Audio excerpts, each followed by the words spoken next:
alat sholat dan cek senilai 3 miliar rupiah.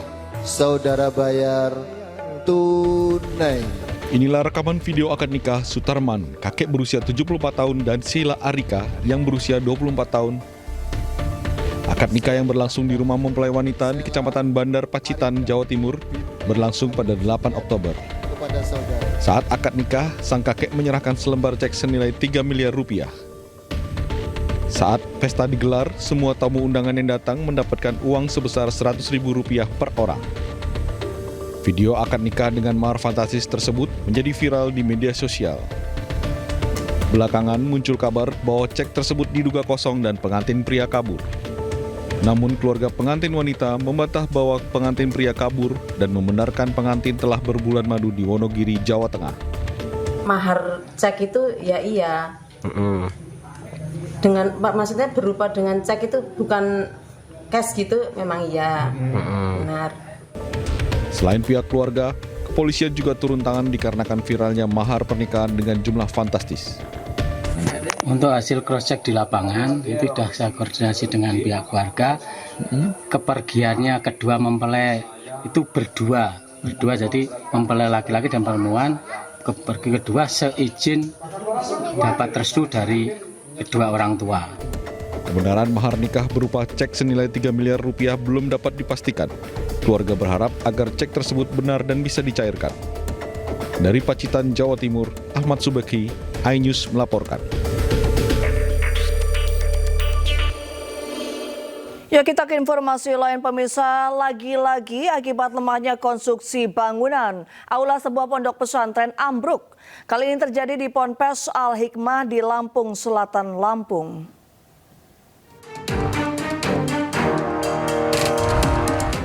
Insiden mengejutkan terjadi di Desa Jati Agung, Lampung Selatan. Aula pondok pesantren Al-Hikmah tiba-tiba ambruk saat masih dalam proses pembangunan. Bangunan yang baru mulai didirikan ini ambruk hingga rata dengan tanah akibat kegagalan struktur penyangga dalam menahan beban konstruksi. Saat kejadian berlangsung, tidak ada santri maupun pekerja yang berada di lokasi sehingga tidak menimbulkan korban jiwa. Sementara puing-puing bangunan yang berserakan menandakan lemahnya pengawasan konstruksi di lingkungan pesantren. PLT Kepala Kantor Wilayah Kementerian Agama Provinsi Lampung, Erwinto, menyampaikan aula ini memang masih dalam tahap pembangunan. Meski tidak ada korban jiwa, Erwinto menegaskan pentingnya memperhatikan keselamatan struktur bangunan di setiap pesantren. Berkenaan dengan hal tersebut, saya selaku pelaksana tugas Kantor Wilayah Agama Provinsi Lampung menghimbau pertama kepada seluruh pondok pesantren yang ada di Lampung untuk melihat kembali, mengkaji kembali bangunan-bangunan yang ada di lingkungan pondok masing-masing. Kemudian jika akan membangun, hendaknya melibatkan tenaga teknisi, mungkin dari PUPR ataupun dari swasta, agar konstruksinya benar-benar aman. Sebagai bentuk respon atas kejadian ini, Kanwil Kemenak Provinsi Lampung berencana mengirimkan surat edaran ke seluruh pesantren di wilayahnya. Selain itu, inspeksi acak terhadap sejumlah bangunan tua akan dilakukan serta koordinasi dengan pemerintah daerah akan diperkuat guna mencegah kejadian serupa. Dari Lampung Selatan, Lampung, Heri Fulistiawan, iNews melaporkan. Polda Jatim meningkatkan status penyidikan menjadi penyidikan untuk menetapkan tersangka kasus ambruknya Ponpes Al-Ghazini. Sementara untuk mencegah kejadian serupa terjadi lagi, Kementerian PUPR memeriksa kondisi gedung sejumlah ponpes di berbagai daerah.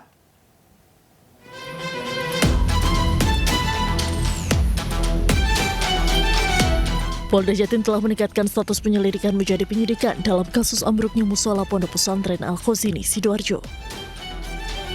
Dari hasil penyelidikan sementara, ambruknya bangunan diduga karena ada unsur kelalaian. Untuk itu, polisi menjerat dengan 2 pasal yang akan disangkakan, yakni pasal 359 KUHP dan atau pasal 360 KUHP tentang kelalaian yang menyebabkan kematian dan atau luka berat. Kapolda Jatim pun menyatakan bahwa tidak ada yang kebal di mata hukum, siapapun yang bersalah akan dihukum. Kan kami manggil dulu keterangan-keterangan dari saksi-saksi. Nanti semuanya pasti akan mengarah kepada siapa yang bertanggung jawab di situ. Semua itu ada mekanismenya dan kami pun sudah melaksanakan prosedur-prosedur itu. Pasca ambruknya bangunan di Ponpes Al-Khazini Sidoarjo yang menewaskan puluhan santri, Kementerian PUPR langsung turun ke sejumlah ponpes di berbagai daerah, salah satunya ponpes tertua di Jawa Timur. Mereka menyisir area pesantren dan memeriksa kondisi gedung di ponpes tersebut sebagai bentuk antisipasi robohnya bangunan ponpes. Yang Sidoarjo tentunya kemarin kita sudah lihat ya Pak, sebagian besar bangunannya kan sudah rubuh dan itu kita sudah bersihkan. Bangunan-bangunan di sekitarnya sudah ada beberapa yang kita lihat juga kelihatannya secara struktur tidak memenuhi kaidah teknis, sehingga tentunya ini kami menyarankan ini rekonstruksi saja, jadi dirubuhkan dan dibangun ulang. Kami dari Kementerian PU sekarang sudah mulai untuk mendesain kawasan dulu, sehingga kita tata secara kawasan secara keseluruhan. Sebelumnya akibat robohnya bangunan di Ponpes Al-Khazini mengakibatkan 67 korban jiwa. Hingga kini polisi belum menetapkan tersangka terkait kejadian ini. Dari Surabaya dan Jombang, Jawa Timur, Tim Liputan iNews melaporkan. Wakil Ketua DPR RI Sufmi Dasko Ahmad memastikan wacana pembangunan Ponpes Al-Khazini menggunakan APBN belum final. Namun Dasko mendorong pemerintah untuk memperhatikan semua bangunan pesantren yang sudah tua dan lama.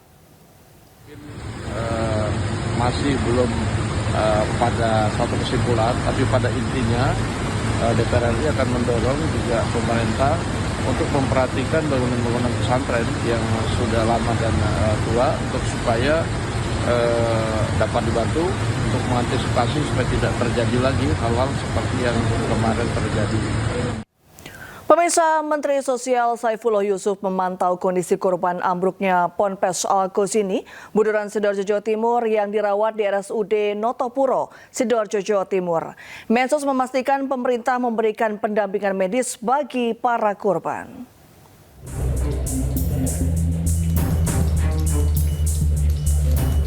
Menteri Sosial Saifullah Yusuf menjenguk salah satu santri korban ambruknya Ponpes Al-Khazini, Syailendra Haikal di RSUD Notopuro, Sidoarjo, Jawa Timur.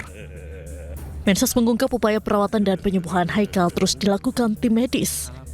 Setelah menjalani proses amputasi terhadap salah satu kakinya, Haikal yang sempat viral di sejumlah media sosial karena mampu bertahan hidup 3 hari di bawah reruntuhan bangunan ini, kini kondisinya semakin membaik. Keinginan korban untuk mendapatkan kaki palsu langsung dipenuhi.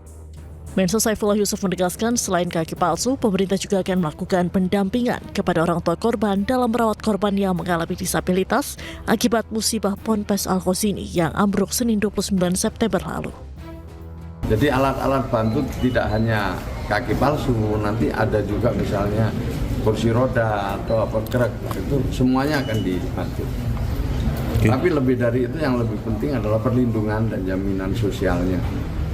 Sampai kita tadi diskusi tentang kebutuhan-kebutuhan keluarganya, kebutuhan-kebutuhan orang tuanya untuk bisa menemani, membimbing putranya yang sekarang penyandang disabilitas. Menurut rencana setelah luka kakinya sembuh, Haikal santri asal Probolinggo, Jawa Timur ini akan menggunakan kaki palsu yang disediakan gratis oleh pemerintah. Pemerintah juga akan menjamin pendidikan dan kehidupan Haikal hingga tuntas. Dari Sidoarjo, Jawa Timur, Pramono Putra iNews melaporkan. Ya, kita beralih ke informasi lain, pemirsa. Kejaksaan Agung merespon pernyataan kuasa hukum relawan Jokowi, Sylvester Matutina, yang menyebut kliennya berada di Jakarta. Kejagung pun meminta kuasa hukum untuk membantu menghadirkan Sylvester di Kejaksaan Negeri Jakarta Selatan.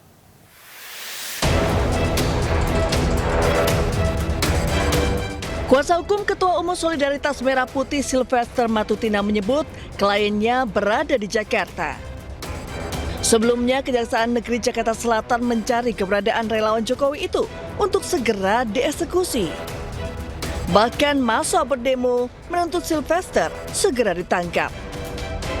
Namun, kuasa hukum Sylvester mengklaim kasus Sylvester sudah kadaluarsa sehingga tidak dapat dieksekusi.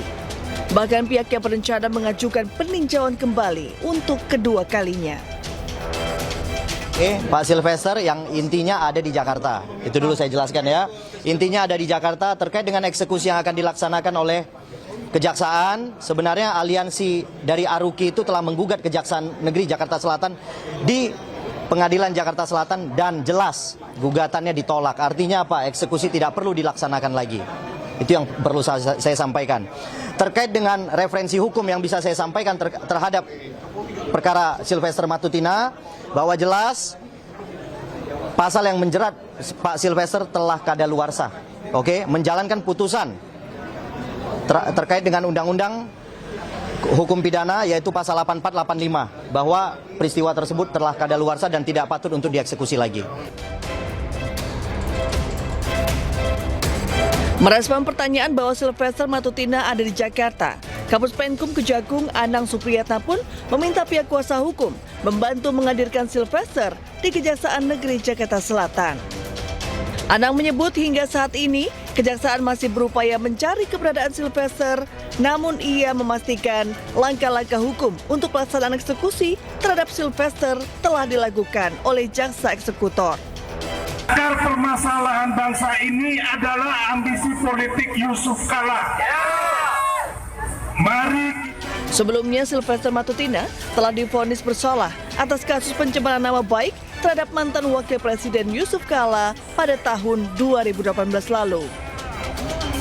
yakni terkait tudingan Sylvester yang menilai JK menggunakan isu SARA untuk memenangkan pasangan Anies Sandi di Pilkada DKI 2017 lalu. Namun hingga kini, pihak kejaksaan belum mengeksekusi Sylvester. Dari Jakarta, Amrina Rida, Dede Rudi, iNews melaporkan.